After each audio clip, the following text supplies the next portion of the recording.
a huge TyraShow.com web survey asking why more girls than ever are having sex, getting pregnant, experimenting with drugs, and getting into girl fights. And more than 10,000 teens and young women logged on to TyraShow.com, and they told us why. Now, this is all a part of our Season 4 mission to expose the truth about our lives. And today, it's all about teens.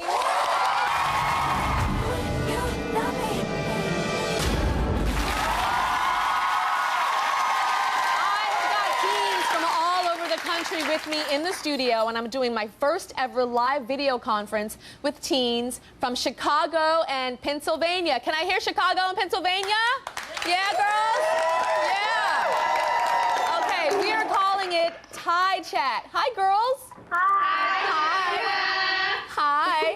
We've also got an audience full of teens and their moms who are prepared to find out details of their daughters' lives.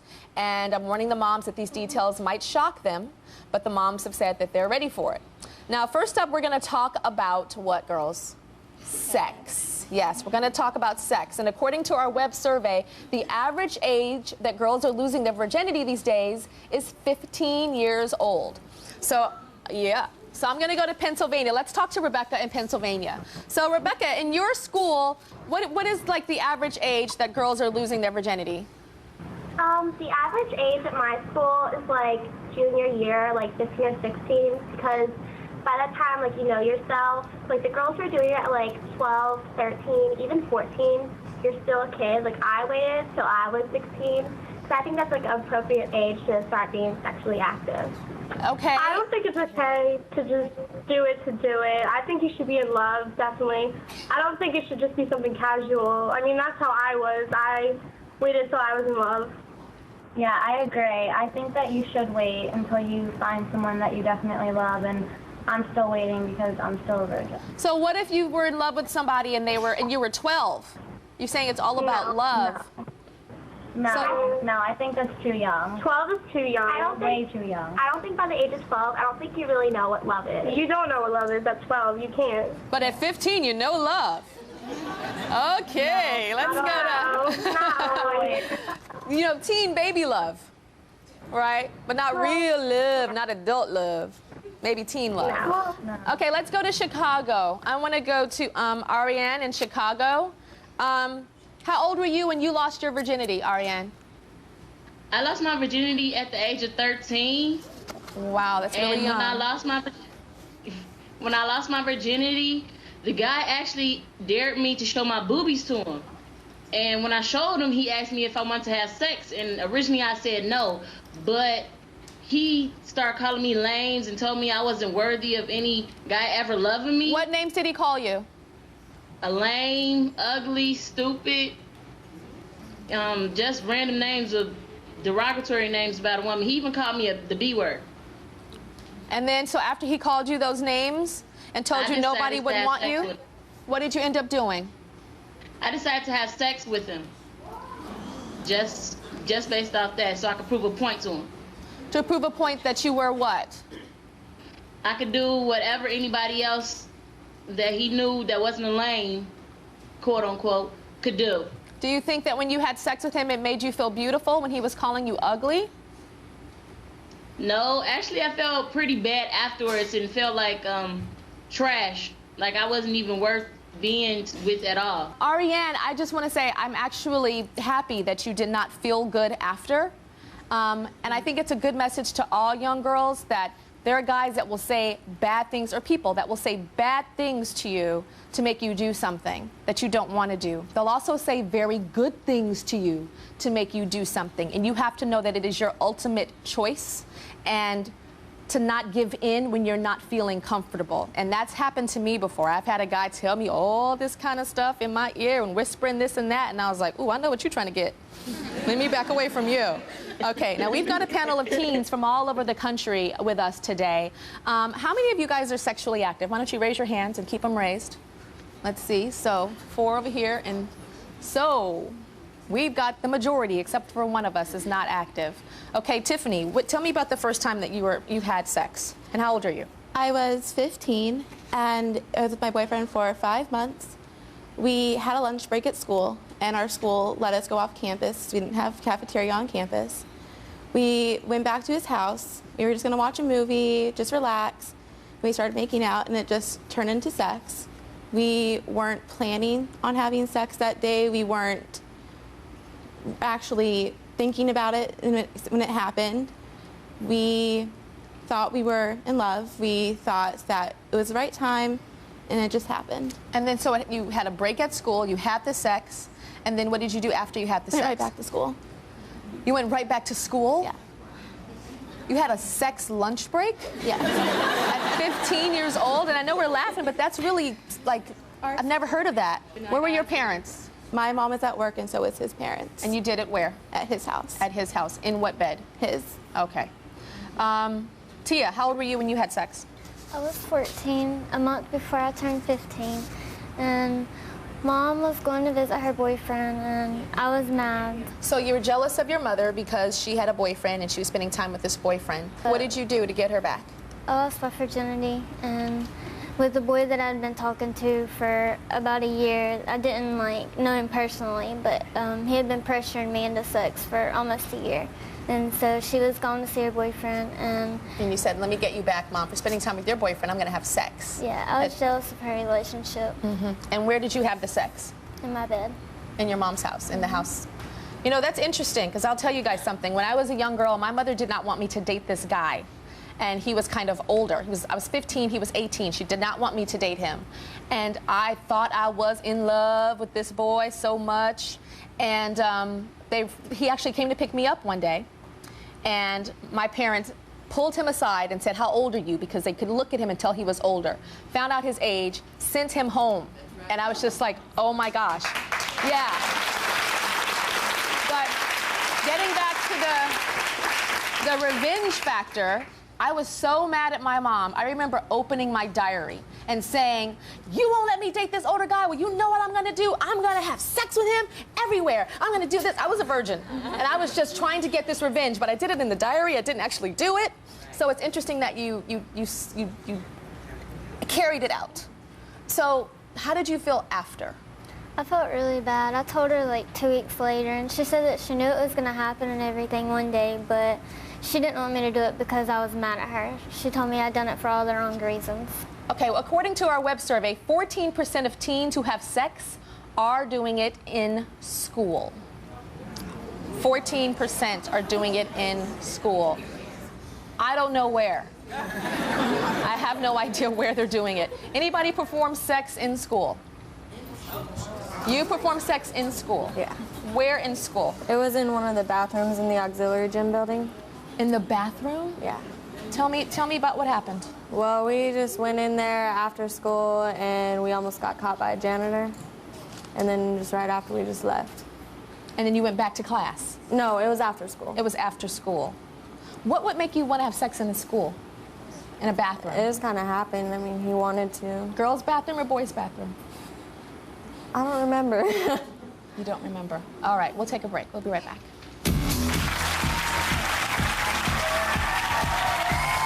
Over 52% of the teens in our survey who were having sex admitted that they do not use protection.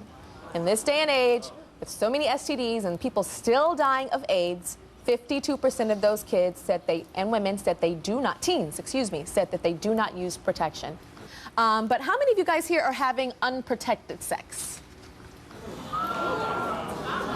Again, a majority. There's 2 girls, 1 virgin, and are you sexually active? Yeah. So you're active but protecting? Of course. Okay, so moms in the audience, shocked? Yes. Yes, very shocked. I can imagine. Okay, Justine, how many partners have you had? I've had 9 partners. 9 partners. And how old are you? 16. 16 years old with 9 partners? How old were you when you lost your virginity? 13. 13 years old? Yeah. Wow. Okay. So tell me about your issues with safe sex. One night I was experimenting with ecstasy and I was talking to this older boy and... First of all, that's another issue.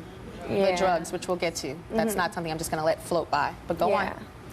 And things happen and he has to take off the condom, and I kept saying no, but finally I'd given into it. And why did you give in? I don't want to blame it on the drugs. I really don't, because it was my decision. He just kind of manipulated me into it that night. Okay, and so? A few days after that, you know, I just didn't feel right down there.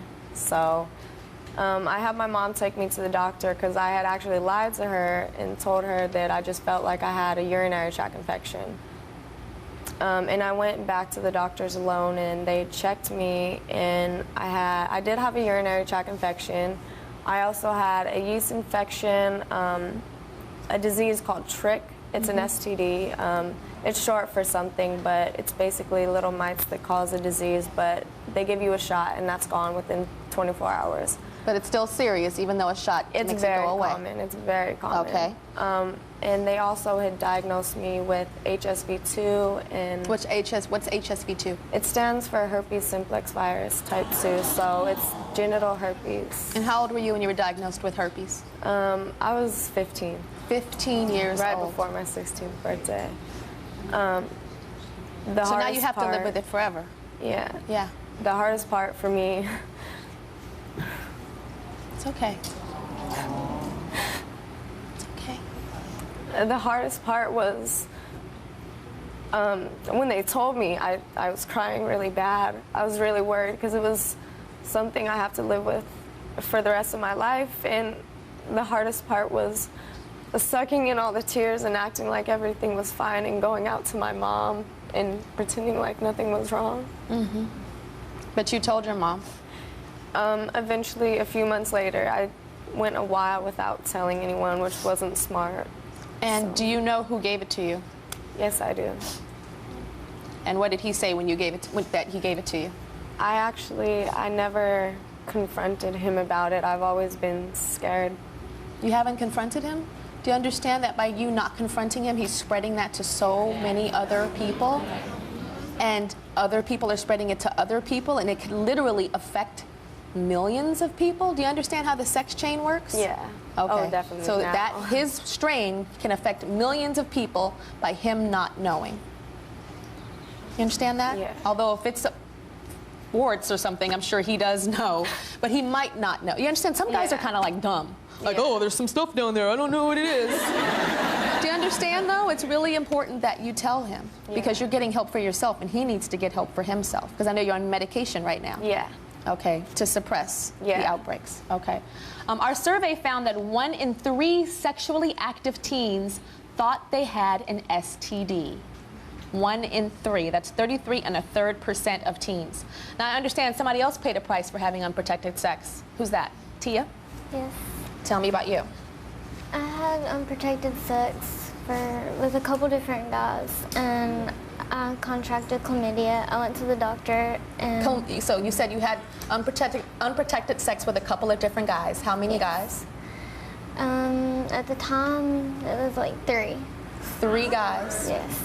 And you went to the doctor, and he said you had what? I tested positive for chlamydia. You tested positive for chlamydia. Within the first year. You know, this is so amazing to me because we hear about diseases, we know as adults about these diseases, but I don't think about chlamydia and herpes for 13-year-old and 14 and 15-year-old kids. That to me is like, it's crazy to me to know that you look like a little baby. All of you guys look like children. Like children, and you're talking about chlamydia. They are children. I'm talking about they look even younger than they are. To me, it looks like this is 10-year-old talking about chlamydia. So you got chlamydia, but then you started to notice something else. What did you start to notice? Well, after I got chlamydia the first time, I was still having unprotected sex. You still were having unprotected sex? Yes. Why? And, I don't know. Did you get lost in the moment? Most of the guys didn't want to.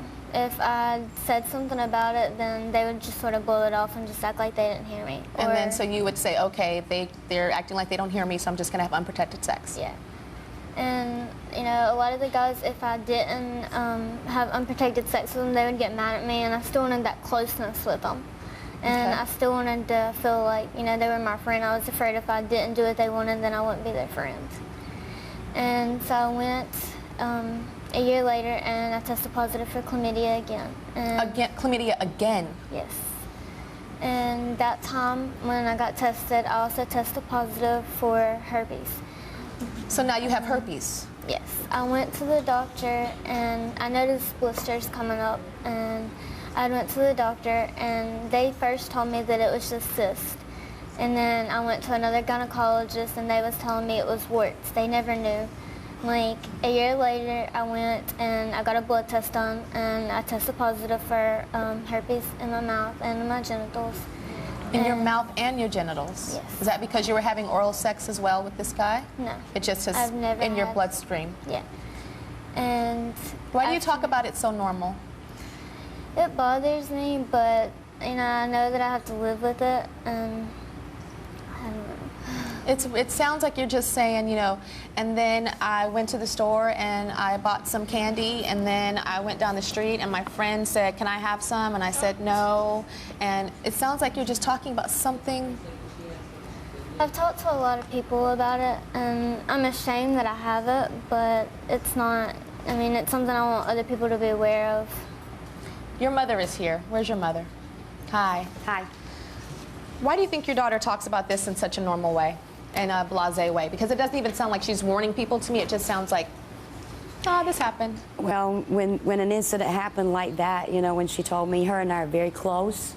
So when she initially told me, I wasn't out to, you know, find the guy, report this, report that, you know. If you have something and you know what you have, then the best thing to do is treat it, try to stop it. Her and I have a very close relationship, and it's by far nonchalant. I mean, she lives with it every day. She goes to the pharmacy, gets her meds every day. How does it make you feel as a mother?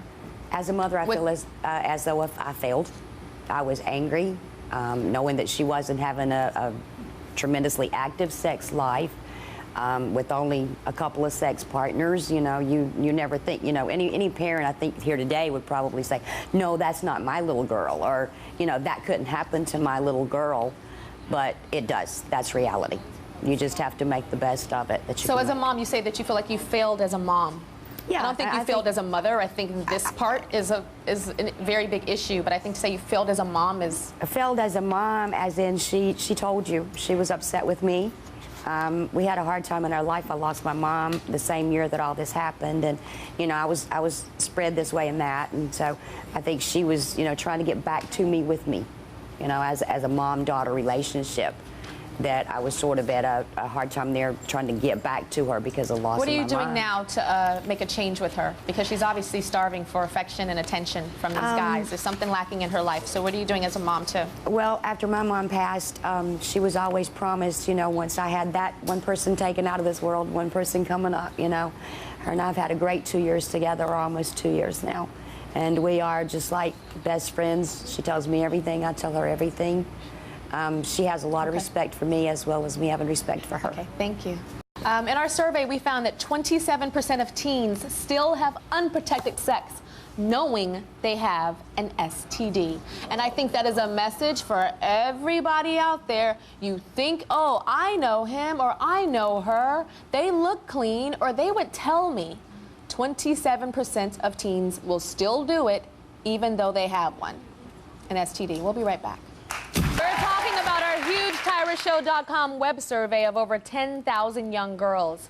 And I just have to tell the girls here and the audience at home, this is a very difficult show for me to do because it's a survey. And when you do a survey, you just have to hit things really fast, the questions in the survey, and move on. Like Tia, you were talking, I saw 10 red flags that I wanted to talk about you feeling like you need love, you don't feel good enough. There were so many things. And we're gonna do more shows about this. All season, we're gonna do more shows about this so that I can delve deeper into these issues that we're talking about today.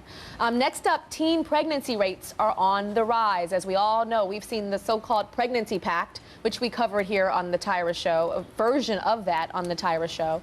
And our web survey showed that 1 in 5 girls actually wants to be a teen mom. 1 in 5 girls wants to be a teen mom. When I was a little girl, we did Play Mama in elementary school. You're gonna be my play daughter. Can I be your play mama? Okay, hey, I'm gonna comb your hair. That was mama for us. Now it's like actually having sex and giving birth and wanting this. Tiffany, you were not an accidental teen mom. No, I wasn't. Tell me what that means. A friend of mine had been having sex and was pregnant with a little girl. So my boyfriend and I had been talking about, oh, what would we name our daughter? What would we name our son if we got a baby when we were married? And all that talk had made me decide I really wanted one now. And how old were you? I was 15. We had talked about it. My boyfriend had made it very clear that he did not want a baby right now. We were still young. I was 15. He was 17. We were just finishing our junior year in high school. And we weren't working full-time jobs. He had a part-time job. I had none.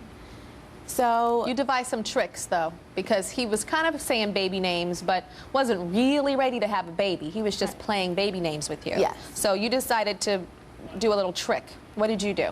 I had helped teach a sex ed class to a class of freshmen in my sophomore year. So we taught how to tell if you were pregnant, and there is a week in the month that you are more likely to get pregnant than any other time of the month. And I had calculated that out, and I decided on 2 days that I was most likely to get pregnant. We did not have sex on those 2 specific days. We had sex before them, but I did end up pregnant anyways. So you were trying? Yes. Like a 39-year-old woman Yes. that is trying, she's tracking her cycle, or a 45-year-old woman that really wants to get pregnant, that the chances are less. That's, to me, when I hear you talk, that's what it sounds like. Yes. And you got pregnant? Yes. And you have a child? I have a little boy. He is now 7 months. His name is Nathan. Okay. Hi, Nathan. Okay, so that's Nathan. And Nathan is adorable. Let me talk about that, because there's always this push and pull that happens for me when children have babies and we all go, oh my God, that's so awful. And then we put the camera, or even as family, we all come to the baby shower or to the hospital when the baby comes out and it turns to, aww. And as beautiful as Nathan is, he is absolutely gorgeous. But there is something inside of me that tears me apart when I hear, oh, because it makes everything okay. And it makes your decision okay, because the baby has these beautiful big eyes and this cute little drooly mouth, and it makes it cute and okay. Do you guys know what I'm talking about? Yes. It's this weird push and pull. It happens in my family. It's like, oh, she's pregnant. Oh, look at the baby. You know, there's something kind of odd there. I want to talk to Mama. Did you have that feeling of like, oh my God, this is awful, and then, oh? I did. My first reaction was, total shock. I was at work and cried and cried. But my very next reaction was feeling for her. And, how difficult it was for her, and hearing at the time I didn't know she was planning this. So what I heard in her voice was terror and what am I going to do? And that was really difficult. And it's hard now to feel that it was something that she shouldn't have done, because he is absolutely wonderful baby. Yeah, that's the conflict. That's the crazy conflict, because you don't want to support your child having a child, so you think, okay, do I kick them out the house? No, that's my child, and now they're raising my grandchild, so then I keep them in the house. Does that mean that I'm saying that you can have more babies and more, it's like this crazy thing. Where are you now? I think the biggest thing now is preventing it from happening again. And what are you doing for that? We're trying really hard. I had made the comment, you're right, it's very difficult to say, I'm not going to kick you out of the house. And the comment I told her is, if it happened again, her having sex again, I was going to kick her out of the house. Her having sex again, you're going to kick her out of the house? And when I found out that because I'm not doing this again, when I found out she was having sex again after the baby, it was really hard to kick her out. I started to change that to, what can I do to change this? Because that's not so realistic. Right. I mean, she's having babies and planning it, and then you're going to say, don't have sex? Don't know how realistic that is. Right. But I think putting the cap on, if you have another baby, you're going to have to leave, is more realistic. So your boyfriend did not know you tried to get pregnant because you tricked him. How did he feel when the baby came? I told him when I was 6 months pregnant that I had planned it. He did not believe me at first. He thought I was just saying it because I was emotional. We had talked about adoption. He thought I was just using it as a ploy to not have to give him up. About a month after I told him, I sat down with him again and I said, Eric, I planned this. I did this. I calculated this, I planned our son. And he was really upset. He did not know what to think. So it was a big part in our breakup after our son was born, was us not being able to trust each other. And so is he your boyfriend now? He is not. Did you want him to be your boyfriend with having the baby and planning it? That was part of the package? You wanted that package? I did want that package. I kind of expected him to be with me for the baby. But after a while, I figured it's not his responsibility to be with me for the baby. It's his responsibility to take care of him and not. That's be not with me what you just for planned. him. You wanted a package. You wanted Yes. a perfect little thing. Yes. And I want to let everybody know, every little girl wants that package, but the statistics show that the boy does not stick around with teen pregnancies. We've got 2 more girls that are pregnant on this panel. We're going to talk to them. We'll be right back.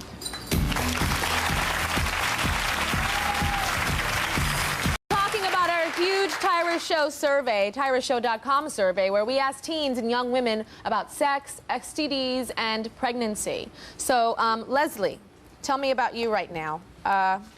You're with child. Yes, I am now 35 weeks pregnant, So what does that add up to? about 8.5 months. So you're ready to deliver pretty Yes. much any day. And how old are you? I am 17. You got pregnant when you were 16? Yes. And tell me what happened. The whole thing started out was I usually always use condoms. We got caught up in the moment. We decided to have unprotected sex. About 6 weeks later, I missed my period. I tried to deny it. After that, I finally went to the store. I just grabbed every test off the shelf. Where did you take the pregnancy test? I actually took them at my house. My mother was not home. Okay. She was out, and I took all the tests. They all came out positive. I was still really scared denying it, so I decided to go to my OB. And Your OBGYN, the doctor? Yes. And when they tested me, they said I was positive. They did the ultrasound and showed me the baby's heartbeat. I just broke down in tears. Happy? Tears? No, I was more scared and terrified because I didn't know how my future was going to end. Where's the guy? I'm actually not with him no longer. Okay. We do not speak. He's actually, since like 3 days ago, he's been denying my daughter, the baby I'm carrying. Are you going to get a paternity test? I actually want to have a DNA test done just to show him that he's the baby's father. I think that's important. And we're not that talk show that's going to do that. But I do think that's important because he did have something to do with this, and he does have a responsibility now. He as well decided not to put on a condom, so it is equally his responsibility. But the difference is, as a man, it's his responsibility financially with the law. But socially, whose responsibility is it usually that it lands on to take care of the baby? The mama. And you understand that, and you've accepted Yes. that. Okay, Bernadette, Yes. tell me about you. Me and my boyfriend, we were using condoms, and I guess something just went wrong. And for a month, I missed my period, and I didn't want to accept it. And so we were actually at a drugstore with a couple of our friends, and I just kind of had a feeling just to hurry up and get it done with. So I bought a pregnancy test and went to the bathroom, and I took it in the bathroom. Bathroom in the drugstore? Yes. And I was with a couple of my friends, and I sat there and I looked, and it came up positive, and I was like, great. So then. And how old are you? 16. 16. Yes. So then I went and I showed my friends, and they told me, well, let's go tell your boyfriend. And he was actually outside waiting, and he was in the parking lot. I went up to him and I told him, I was like, I'm pregnant. And he just looked at me like he was in shock and just went for a walk around the parking lot. I would too. Okay. We're going to move on to another big issue in the survey, which is girl fights. Over 5,000 teens and young women told us that they'd hit someone out of anger. So let's go to Shawanda. Tell me about you and girl fights. There was a girl that said something smart to you. She had a crush on your ex-boyfriend, and you didn't get along with this girl. She said something smart to you, made you angry, and you did what? We was in the science lab, and she said something to me, and I ended up smacking her across her face. And you hit her in the face? Yes. And the teacher was in science lab and everything? Yeah, the teacher came and broke it up, but mind you, in the science lab. So I took a test tube and I threw it in her eye, and she had to go to the nurse. You smile when you say that. I mean, it's nothing good. It didn't hit me till I got home, and I realized, like, you know, I let my anger take over, and I shouldn't have done that. But you smiled a little when you said you threw the test tube. Yeah. I saw a little twinkle. I don't know if y'all saw it. There was a little twinkle. Where is that? Do you think she got what she deserved, even though you hit her in the eye with a test tube? You can be honest. In the end, because she said stuff about me and other people that had nothing to do with it. So you feel like, yeah, she got what she deserved? Yeah. Okay. And what happened to you? Did you get suspended? Yeah, for 2 weeks. For 2 weeks. I think it should have been longer for throwing a test tube. That's glass. You could have put her eye out. Amy was on the other end of this. She was actually the victim of a fight caught on tape. Check this out.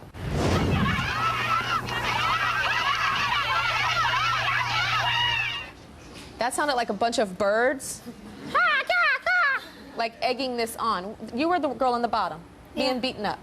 Yeah. Okay, so tell me what happened. Well, everybody looks at me and they see an innocent girl that don't look like she's done anything bad. But the day before that happened, they had been calling me, telling me that they were going to do all kinds of stuff to me. I just kind of try to shake it off because I know that people like to call other teens and say crazy things. Then your mom picked up the phone one day, and what did they say to your mother? They just kept being disrespectful to her like they were doing to me, telling her the same stuff. Saying that they were going to kill her? Yeah, that kind of stuff. Beat her up? Okay, so then your mom gave them your address. Yeah. Well, I don't get that. You gave them the address, Mom? No. Said if you want to come beat me up, here's the address? No, I just told them to come over so I knew who I was dealing with because, I mean, at that point it was just people on the phone. I need to see what I was dealing with. I kind of like that a little bit. So, I mean, yeah, so I did tell them to come over, so that they can identify themselves and see. Right. So did they come? Yeah, they did at 4 o'clock in the morning. What? Yeah. And you identified these children? Yeah, at 4 o'clock in the morning. They were out in front of my house, and then my husband went out to talk to them, and they ran. And then they automatically started calling Amy again, saying that, you know, oh, you sent your stepfather out to take care. Which led to this fight later in a park. Right, the next day. Gosh, okay. So you've taken some self-defense classes to defend yourself? Yeah. Tell me about that. Well, I figured that this can happen anywhere, anytime. It almost happened a few days after that happened again.